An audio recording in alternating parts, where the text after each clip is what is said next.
Year 2020, panahon ng COVID. Kung sa karamihan, itinuturing na ito ang kanilang pinakamalas na taon, pero para sa aming mag-asawa, ito ang isa sa pinakamagandang taon sa buhay namin. Taong 2020 nung ipinanganak ko ang aming panganay na si Gray. 4 na taon na siya ngayon. Ang bilis lang lumipas ng panahon. At sa parehong taon din, pagkapanganak ko kay Gray, ilang buwan lang ang lumipas, dumating naman ang opportunity ni Ruel para makapag-Canada. Siyempre, hindi naging madali, lalo na pinansyal ang pinakapangunahing kailangan sa pag-aayos. Kapag sinabing Canada at kinatok ka ng pagkakataon, siyempre, ilalaban mo. At that time, meron naman kaming business at multi-cab na sasakyan. Pero wala nga lang kaming savings na gagamitin sa pag-aayos. Dahil yung kinikita namin sa negosyo, sapat lang para sa amin at sa baby namin. I-fast forward natin at natanggap na nga namin yung kanyang job offer. At bonus pa dahil direct hired siya. Kapag malinis ang puso mo at maganda ang laman ng kalooban mo, may mga taong gagamitin ng Diyos para tulungan ka.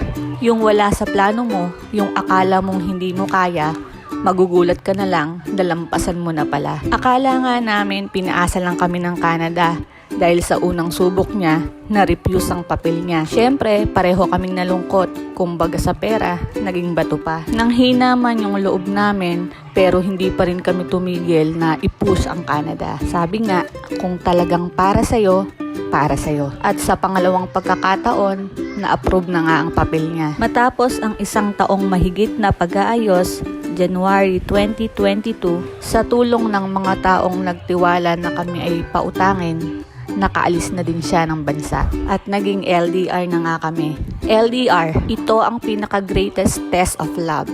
Kapag isa lang ang nagmamahal, hindi mag-work. Bago siya umalis, plinano muna namin si baby number 2. At ito nga si Blue. At syempre, pagdating niya doon, tambak kami ng bayarin.